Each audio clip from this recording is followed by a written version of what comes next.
We can see the porn on your other screen by the reflection in your glasses, Billy. Probably shouldn't have noticed that. Go ahead and rub one out then.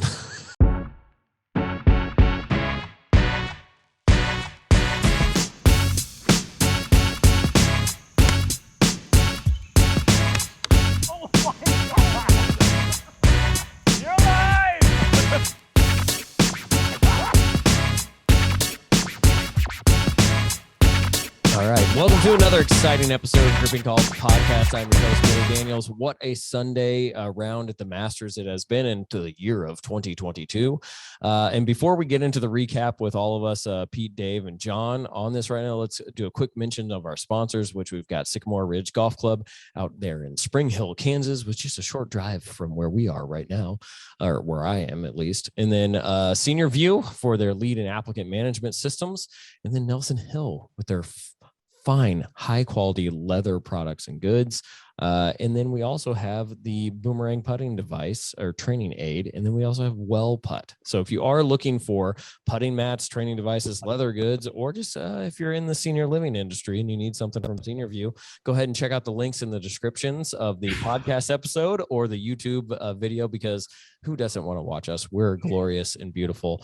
And Pete is rocking what I would determine is, how are the gay bars, Pete? Are the gay bar? Are you going to the gay bar often with your mustache? Yeah. How are the men? And Rui. Yeah. Hitting the blue oyster. Let's just get right in on that, right? I have no idea what the gay bars are in Kansas City.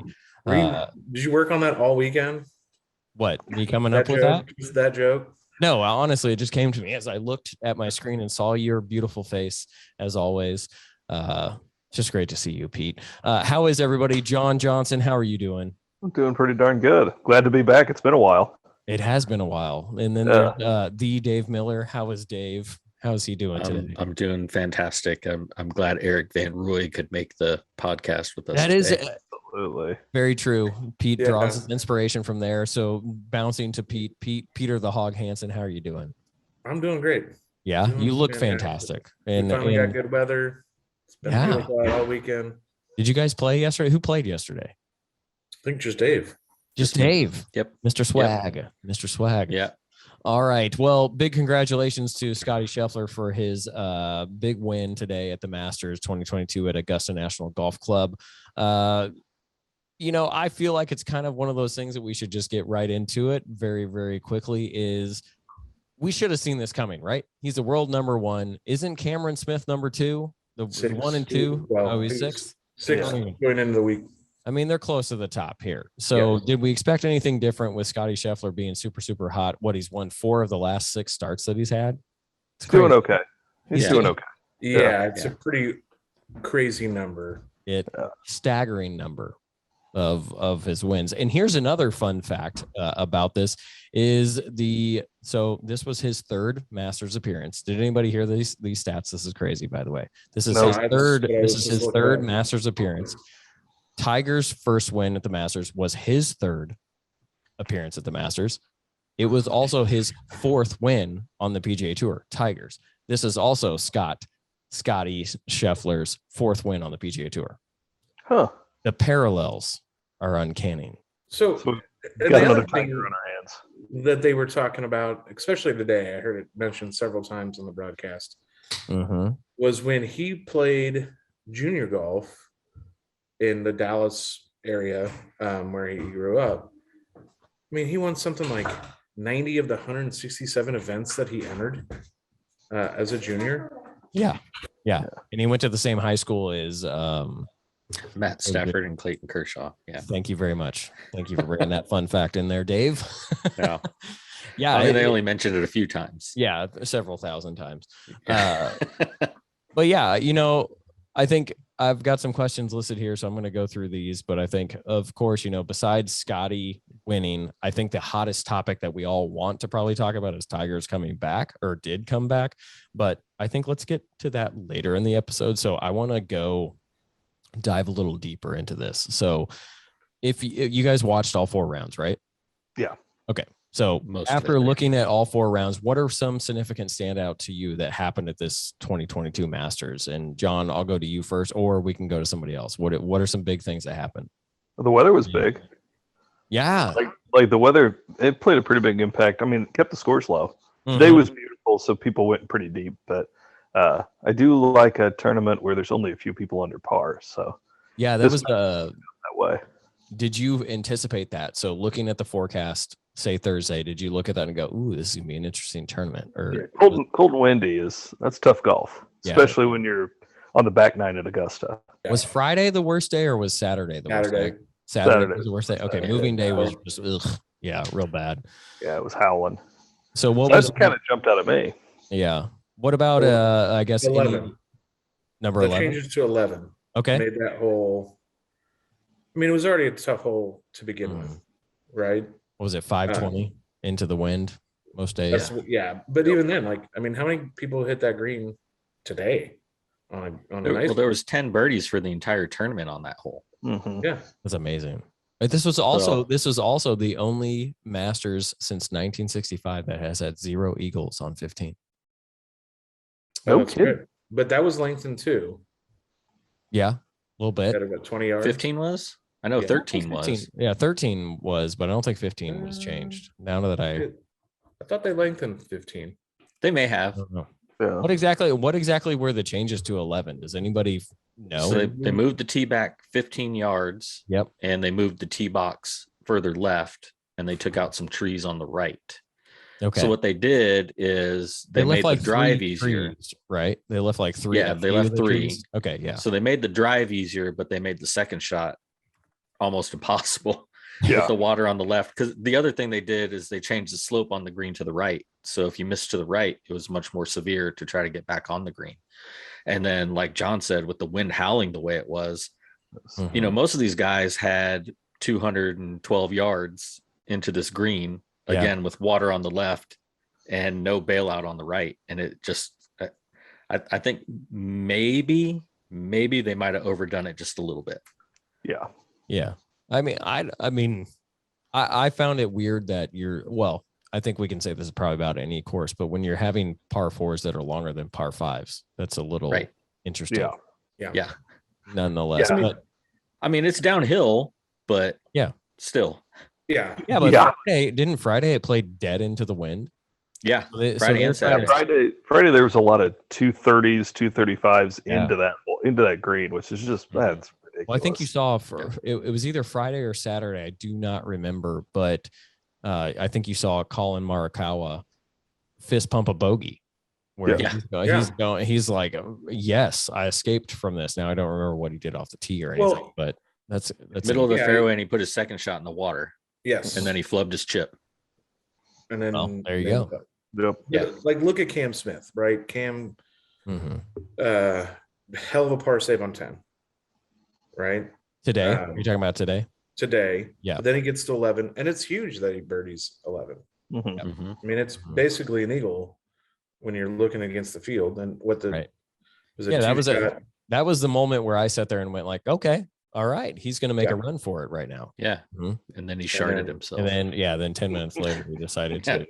Not even 10 minutes. Yeah. Like a bad 9-iron into 12 will do it every time. Excuse me, are the Cottonelle wet wipes still in the bag?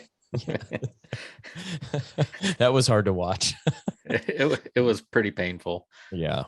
But it is what it is. So you I kind of had a feeling I was going to say something in the text chain. I'm like, you know what? I'm not going to put it out in the world, but I'm like, one of those two in that group is going to find the water somewhere on the back nine. And then he was the one that did it. So I think Cameron lost his timing and just kind of got out of his rhythm. Yeah. It was weird because neither of them really looked like they were very much in sync to start with. I say that, but Cameron's he had 2 birdies to start the round, but on hole number 3 he started to unravel a little bit. He hit that drive left, and then he watched Scheffler dunk that pitch shot from the fairway that I still cannot figure out how that went in. Yeah, a lot of luck. Yeah, but both of them were completely out of sync for the most part, at least on that hole. But that shot by Scheffler got him back on track. It did a little bit. He still was Right. pretty squirrely with his driver. I mean, you saw him hit way more 3-woods, which okay, that's fine. Go for it. And 7. I mean, when you have apparently you got 7 a 4-stroke lead. hot club now. Yeah. Mhm. I mean, it's funny that think about that. Like, We still call them Ginties. Are they called Ginties, or are they honestly 7? I don't know. We'll have to look that up too. Yeah. I mean, DJ was the same way on it was on Friday.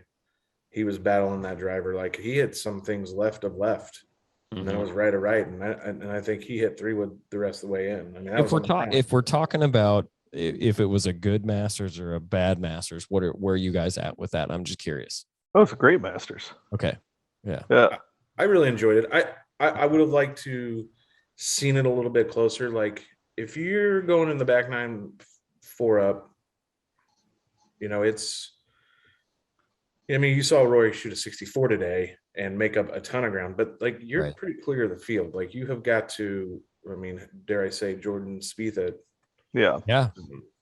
No, you said I'm kind of with Dave. I'm kind of with Dave of like, you felt like there was something going to happen. You just didn't know if it was going to happen to Cam or Scotty. Yeah. And the reason why I was at. Yeah. Yeah. Only reason I felt that way is because it looked like all afternoon Saturday, those two were kind of starting to feel the nerves. Like, Cameron actually did kind of fall apart a little bit at the end of one round. I can't remember if it was second or third.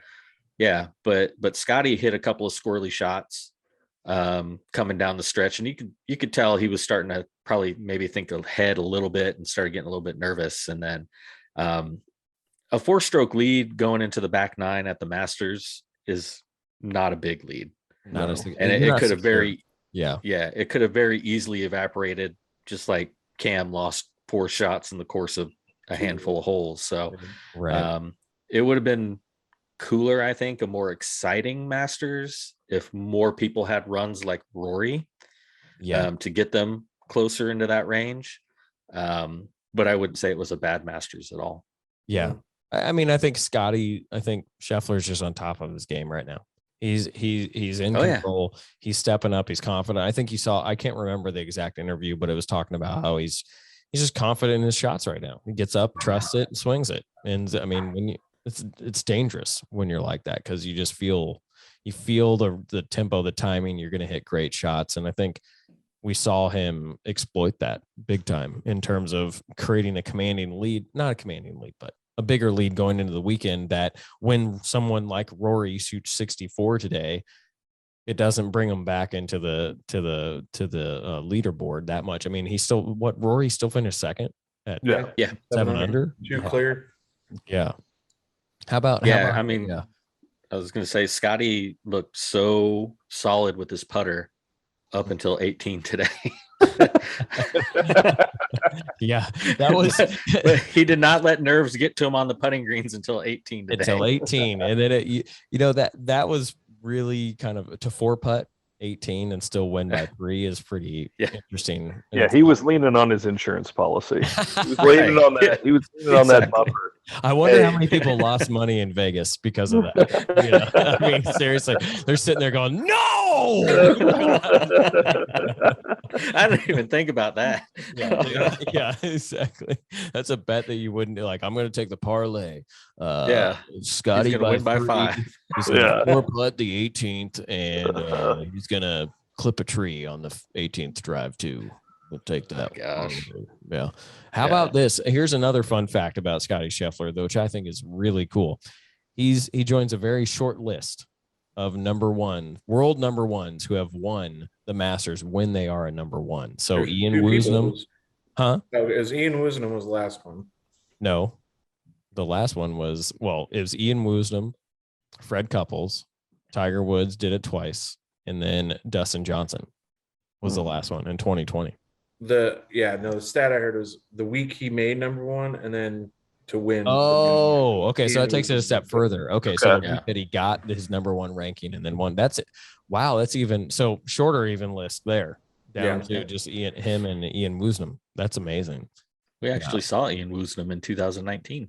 We did. You did. Him and Sandy Lyle on number 4. Was Sandy Lyle wearing suspenders? That's all I care about. No. I don't remember. He wasn't. Well, he was wearing they were wearing cold gear. It was a little bit chilly, and he is a large individual. I had no idea how big he was until I saw him in person. Yeah. And tall too, I'm assuming. Not just Yes. okay. Yes, Yeah. It's a giant nonetheless. All of 6'4", Yeah. I think. Whereas Wow. Woosnam looks kind of built like me and Pete. Mm, Yeah. interesting. Yeah. John, do you feel good about not being put into that group of looking like Dave and Pete? Yeah. I mean, Well, I mean, I guess yeah. I'm a little taller than them, so yeah. I guess I tower over them at 5'10". John's more of an apple, and Pete and I are more pears. Yeah. Interesting. We're into body types now. Um, I got another interesting thing. So I want to get into some controversy now. His mustache is better. Pete's mustache is fantastic. I definitely want to get into some controversy. So I think we bring up the bet between Pete and I. And Oh, totally. Because I'm a little why lost. not? Why not I'm a rub it little in right lost. now? I was never lost because I clearly, as Little John lost. copied the entire text message and sent it to everybody Yeah. of what the bet was, but apparently other people were lost. So But then let's preface the recap. bet. Yeah. Let's Yeah. recap. So to go back a little bit of the Spring Hill Invitational last year, Pete the Hog Hansen finished not in the top 10 by any means, and we delivered some club head covers to him, some neoprene beautiful head covers that he has graciously said, okay, I will utilize these. So coming into the end of the year, I made a great bet with Pete that the Kansas State men's basketball team would make the NCAA tournament, which they did not. So then I was supposed to take delivery of these club head covers and utilize them in here. So I threw them back out on the table as a bet that Tiger Woods would make the cut and finish in the top 10. And Pete took it, right? Pete took it, right? Is that what you understood, Pete? I thought, Okay. I was pretty sure I put the bet out there that Tiger was going to make the cut. Okay, you And put in the that. I'm top sorry. 10. Semantics. Yeah. Yeah. But yes, that was the bet for said club head covers. Okay. So And then I tried to add a side bet if Tiger yesterday really Mhm. thought he was going to go out and shoot a number. yeah, Little did I know. he wasn't. He got a wasn't. number. He didn't. But yes, so now I'm still the proud owner of these club head covers. So long story short, Pete Hansen is again the owner of the club head covers. And the worst part is that Billy never received them to put on his know. clubs, even after he lost his bet. It's true. So I feel like we need to do something to rectify that, Pete. I do. Maybe one round with them. Okay. You know what? Yeah. I'll do that. I Yeah. will do that. I'll even do a month if you want me to. I mean, There we yeah. it very well could be that we bring back the Spagnuolo Award, and part of that award, rather than lugging what was truly an ugly award around, Yeah. is you get the club head covers for being the worst golfer on the Sunday round. Oh, I see what you're saying. So, so every weekly- weekend, Yeah. every They weekend go every week. They move Yeah. every week. amongst us on the gripping Yeah. off. Well, whoever Okay. wants to partake. Are we in doing is this story. gross or net? No, Gross. Gross. It's net. Gross. Yeah. It has That's to why be. they developed the handicap system. All right, Nat. I mean, I you could could do- I argue could be down with that. 90% of your Yeah. handicap, whatever. I still will say 100%, but I don't know. Whatnot. Anyway, yeah. So We'll I figure still, this out. Yeah. Yeah. I think it's Club I'm head I'm in covers. favor of doing something like that. I think that would be fun. You So, know what has to happen is we actually have to play golf to do that. Yeah. don't I know. think any Yeah, of us valid have point. been on the course stop together. remodeling my home and get out there. So I mean, yeah, between kids' sports, I yeah, know Dave hear you, and I Pete. are kids. very little time. Yeah. So I have 2 points. One, I think Yeah, bring it up. have to give out a shout out to Will Zalatoris, second Masters. What, top 5 finish? What was he? Yeah. Yeah, and he was second last year. Here. Yeah. He's going to win it eventually. Oh, yeah. He needs to Top eat some 5. carbs. Yeah, But he looks bigger than he did last year, but yeah, not. he's growing like He's very He said he put on like 12 pounds of muscle. That's what 12 pounds of muscle looks like on him. My Of God. additional muscle, I should I say. don't Wow. know. What do you think? How much do you think he weighs? I'm just curious. 150. Yeah, I wouldn't say more than 100. And You know what? The He's PGA less than Tour 160. website will tell us.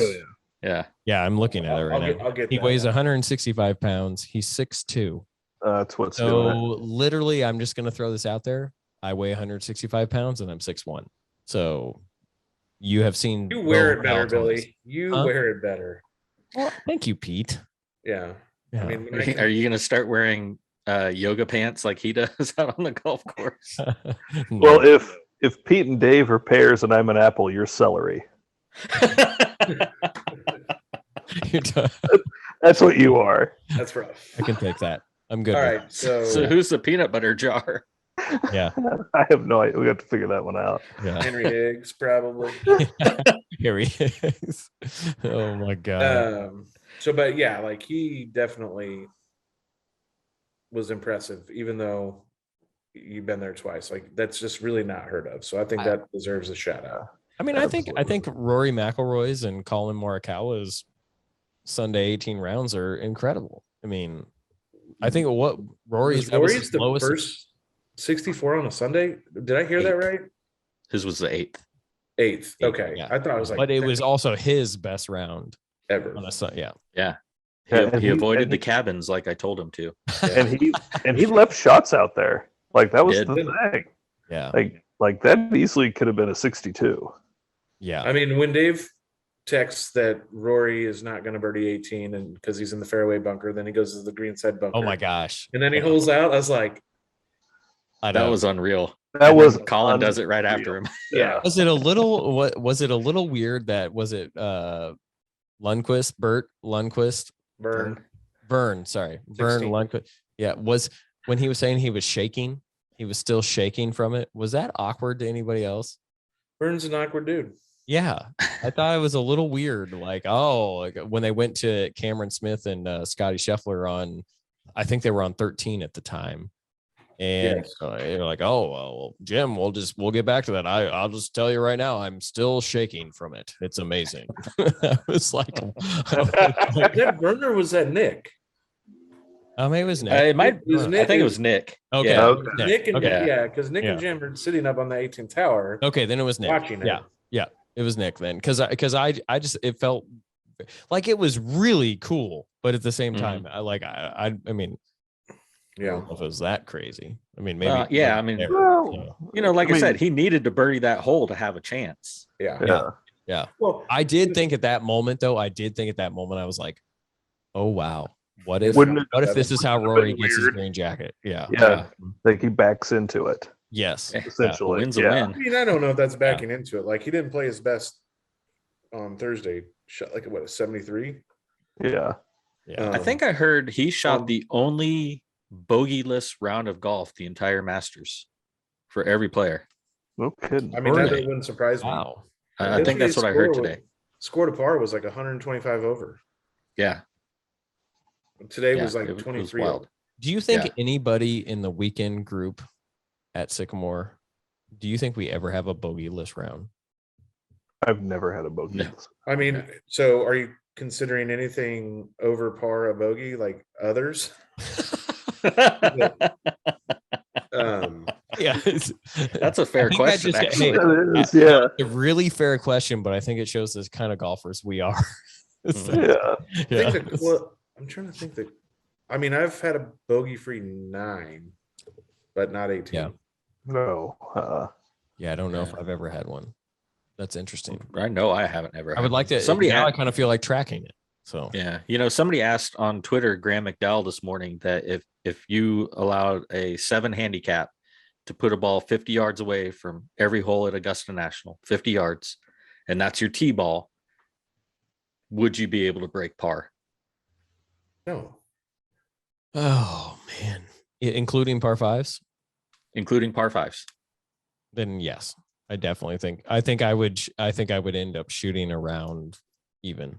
I think maybe 1 under would be my guess. We're gonna have to call Augusta and see if we can put this to the test. Yeah. So will you do that on tomorrow morning? I mean, sure. I'll send him a tweet.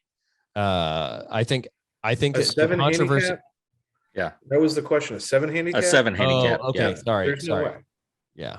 The greens would just eat you alive. That's where I was with too, John, is just like the greens would destroy you. But I would think that you could, I mean, if you're not getting on every green in 2. Or I mean, even you watch those guys putt. I mean, Tiger 4 putted. I mean, good lord. he You did see that stuff. one that went almost off the green today. Yeah, like you see stuff like that. That's next level. Yeah, and the other thing, let's get into it then, because that was the last. Three. That was the last thing I want to talk about was Tiger's comeback. So what do you? I have one more before. Oh yeah, I'm sorry, I interrupted you. So, lots of ways to consume the Masters. Lots of free ways. Oh what yeah. did you guys enjoy the most about doing it? Was it? I mean, because you grew up watching it on TV and you got what was on TV. Good question. How did you guys go out and consume it?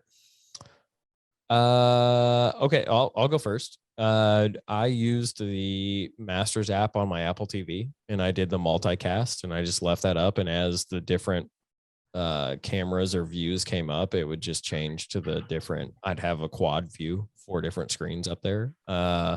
Typically left it on the featured groups is how I would consume it. And then once the broadcast came on, specifically Saturday and Sunday, I switched over to, who was it? CBS. CBS. Yeah. I switched over to CBS because Jim Nance, love listening to Jim Nance. That's Augusta for me. The music, the intro, I like watching I like seeing the recap of everything that has happened, even though I've already watched it. It just kind of pumps you up. So for me, I didn't utilize ESPN Plus at all, even though I have it. I use the Masters app. Did you know that the Masters app was actually the ESPN Plus feed? And I couldn't figure that out. So I kept trying to bounce between the two of them. It did feel like the commentators were different, though.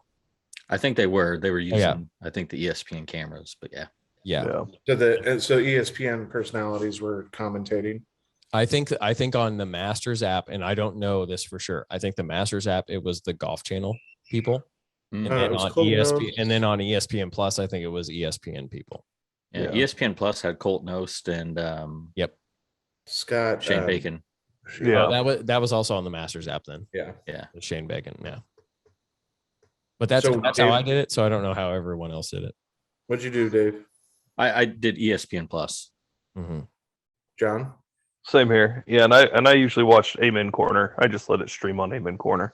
Yeah. Like once 4 through 6 was done, and there were people out on the course, I just watched everybody pass through it until the simulcast came on. Then I watched that. Yeah. 4 through 6 was fascinating on Thursday and Friday, because those pin positions were unreal. Unreal. They were. I think it honestly, I find getting up, turning on the Masters on the range or Masters on the early stuff. It's really cool. Now it's not the same at every tournament because we get the Tiger, like today, Tiger Woods going out. I mean, he was basically done before the leaders teed off. Yeah. And that was just kind of fun to be able to watch his entire round along with, why can't I think of who he played with? John Rahm. John Rahm. Yeah, that was great to see John Rahm and then a couple other groups. I mean, it's just really neat to bounce between those groups of seeing what they're doing. And it's such an interesting to watch them tee off on the first hole, the second hole, third hole, fourth, 4, 5, 6. I mean, it's just such a different thing than what we grew up with. Yeah. You get to see the whole course. Really which is yeah. I use the Masters app a lot. Yeah. Thursday, Friday, streaming on the computer while I was working. Thoroughly enjoyed that. And what I was doing future groups and then throw up the broadcast on my other screen and just sit there, mute the broadcast, watch the feature group. But I do. Go ahead.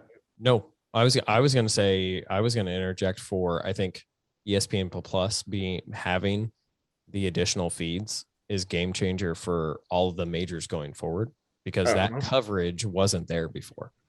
And I'm saying that as maybe it won't be for the PGA Championship, US Open and the Open. But I'm hoping that ESPN Plus is able to stream.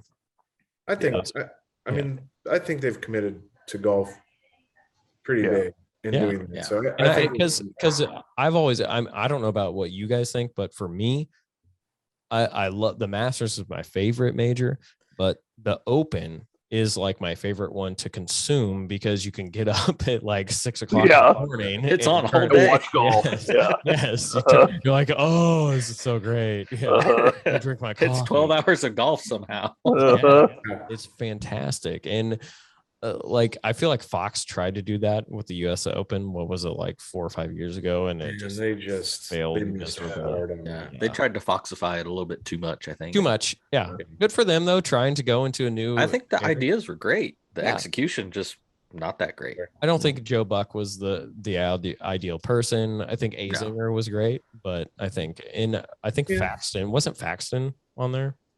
He was. Yeah. Yeah. Ray Romano. Yes. So, all right, so Yeah. back to Tiger. Back to so that's where I wanted to kind of go, and I know Dave, gosh, you've got to jump off here. No, it's okay. I Okay. can spare a few more minutes. Okay, so my big thing, and I didn't want to just jump right into this right away because I think it's like everything that everyone's talking about is Tiger's back.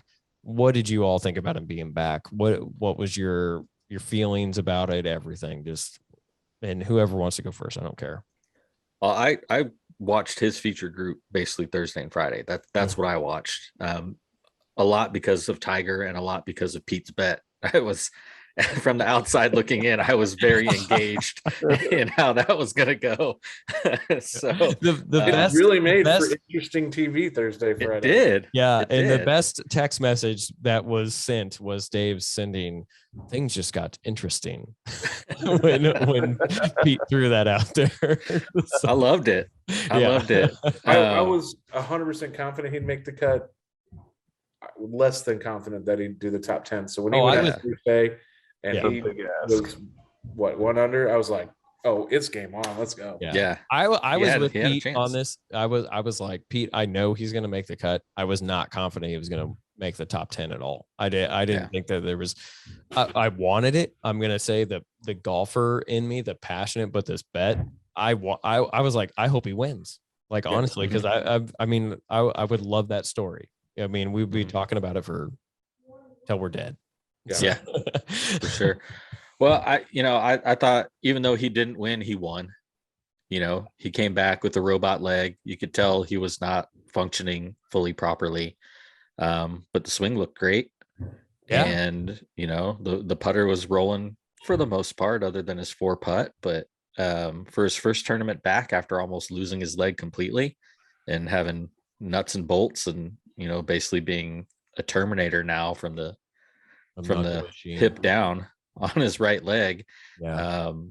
You know, that's great. And he said he's going to play in the Open Championship at St. Andrews, and he's not for sure about the PGA yet, but it sounds like he might be leaning towards playing that too. Where's the US Open this year?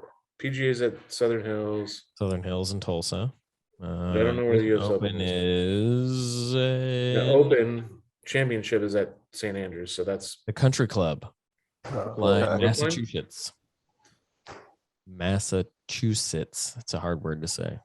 So I'm with Dave. Like, definitely when you knew he was playing, like, it's kind of back in the heyday of Tiger. Like, you're tuning in to watch Tiger, and he's never really ever disappointed. Really, what was probably the most telling, I thought, was not even during the rounds. There was a time today and then a time yesterday that they showed him after his round. He was talking to his mom and his kids and his girlfriend today. And like, you really could see how much he was struggling just really to stand and kind of navigate there. And he wasn't doing anything. So when you looked at him in the course and he was like, oh, there's a little bit of a limp there, or his gait wasn't just right. It really shows you what he went through to just make it through those 4 days of tournament play. I mean, it for me, it puts like when I'm like, oh, my leg hurts. Like, we have a little bit of, I'm a little tight today. Yeah. I was complaining at the range today because of splinters. Exactly. It's like, who are we? We Yeah. can't. Yeah, exactly. Oh, I had a long work day. Yeah. Yeah. Well, Tiger's not sitting in an office chair for 8 hours a day like we are, and then No, our he's couches not, for the but- other 8. No, you just sit on an ice bath for 8 hours a He's day. not, now. but it really puts, for me, it puts things in perspective for me, at least, of like, okay, I can try a little harder. If my golf game, playing a better golf game, is that important to me, I can work a little bit harder at it. Yeah. You know, come back 14 months removed from having surgery, bionic leg, a rod put in there, titanium rod put into your leg. I mean, that's pretty cool. So I think John and I talked about this a little bit this afternoon. I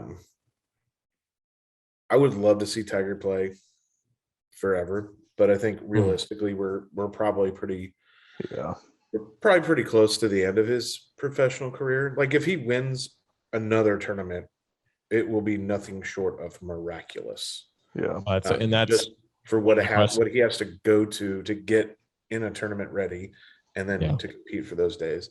So do you think he'll win another? Just curious. Do you think he'll win another? I will never count him out. I don't think you can. Yeah. I mean, I don't know. What do you think he does to his schedule? I mean, he's not going to play in 20 tournaments a year. No, I think.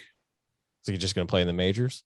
I don't even think he'll play all the majors. I think he'll have to be selective. Like I don't know how his body does. He obviously said he doesn't do well with cold, right? So that really, the Masters and the Open are the ones that can get cold, honestly. Yeah. I think he'll play the Open this year because it's at the old course. Yeah. What and about and it's flat. What if it was Yeah, and Chambers he Bay? said it's his favorite course in the world. Yeah. And it won't be back at St. Andrews for another, what is it, 5 years or 10 years? I think it's 7. I think they're I can't remember, but by the time it comes back to St. Andrews, It's I not don't think gonna he'll be be an playing option competitive golf at that point. Yeah, he would need a special exemption to get into it, probably. Yeah, he'll be in his 50s by then, and I don't think he's going to do that. I don't think he's going to pull a Tom Watson and surprise. You never know. There. Yeah. You never know, but I don't think he would do it. I think it'd be highly unlikely. Yeah. So what I'm leading up to with that is I kind of would be okay if he only played the Masters. You know? Lifetime exemption. Will be an honorary starter sooner probably than later, right? Yeah. So if he did retire, awesome career. And we get to see him at least once a year at the Masters. I could live with that. Interesting. Yep. Can you imagine the honorary starter hitting it further than you off the first tee? You see Tom Watson rip one? I mean, he freaking smoked that down number one. Watson can still play. Yeah, I know. Yeah. That was. I don't even know how old Tom Watson is. He's got to be in his early 70s. Would be my guess. Watson, Yeah, somewhere around there. But he's 72. So for me, one of the most memorable moments for me was watching Watson go up there and do that. I thought it was pretty cool that he's up there with Nicholas and Player. Yeah. That's kind of cool to be from Kansas City. We're from Kansas City. We're a podcast in Kansas City, and Tom Watson's from Kansas City, and he's one of the the guy is a legend, iconic in the golf industry or golf. And I don't think I put enough appreciation for what he truly has done, of where he really stands on the term of all time. I mean, he's within the top. Yeah. I mean, you're going to go Arnold Palmer, Sam Snead, Jack Nicklaus. I mean, he's mentioned in that group of people. Yeah. When you talk about golf, it's incredible. Like he beat Jack Nicklaus pretty much in his prime. Yeah. In several big majors, like when they played at Turnberry in 77. Which was that the Battle Under the Sun or whatever? Duel Under the Sun? Duel, yeah. But you would never know because he's not Johnny Miller about it, right? Right. Yes. When I wanted Oakmont, I would have never have done that. Oh gosh, I got to meet him one time. I hate even saying this because I know we're a podcast. I got to meet him one time. Not impressed. We just lost a subscriber. Thanks. Yeah. We just lost it. He's a very nice guy. Calling right now. Yeah. Oh my gosh, long time listener, first time caller, Johnny Miller on the phone. How are you, John? Oh, great, Billy. Good to see you. I won in Oakmont. Oh, I won. that's it. I'm trying to see when that Nicholas Watson thing was. I'm just finding master 77. stuff. Yeah. But yeah, I mean, just iconic. I mean, we can't ever talk anybody different than Tiger in terms of who's the greatest in our generation. So, I mean, he's arguably one of two. Yeah. Well, I don't know where you put Bobby Jones in there. He never turned professional, but what Bobby accomplished in 30 or 28 or whenever he won the Grand Slam. That has to account for something. So yeah, totally agree. Well, it's getting late, folks, ladies and gentlemen. Let's wrap this episode up. I want to finish it with who are you guys taking for the PGA Championship? Who's your pick? Who do you think's going to win this PGA? What, a month away? Yeah, 5 weeks. A month. Yeah, it's the middle of May. Phil Mickelson. Just kidding. No, just kidding. I don't think he's back by then. Well, So I think he'll still be on hiatus. Who's your pick? I'm going to keep riding the Colin Morikawa train and hope that I was about to he say cashes that, in for me again. Need a good ball striking there. It's been a hot minute since they had the tournament there. Yeah. And it won't be 100 with 100% humidity this time. Yep. I got a surprise for you guys. All right, let's hear it. I'm going. Oh, you're going? I'm Nice. going to the PGA Championship. Cool. Nice. Saturday, Sunday.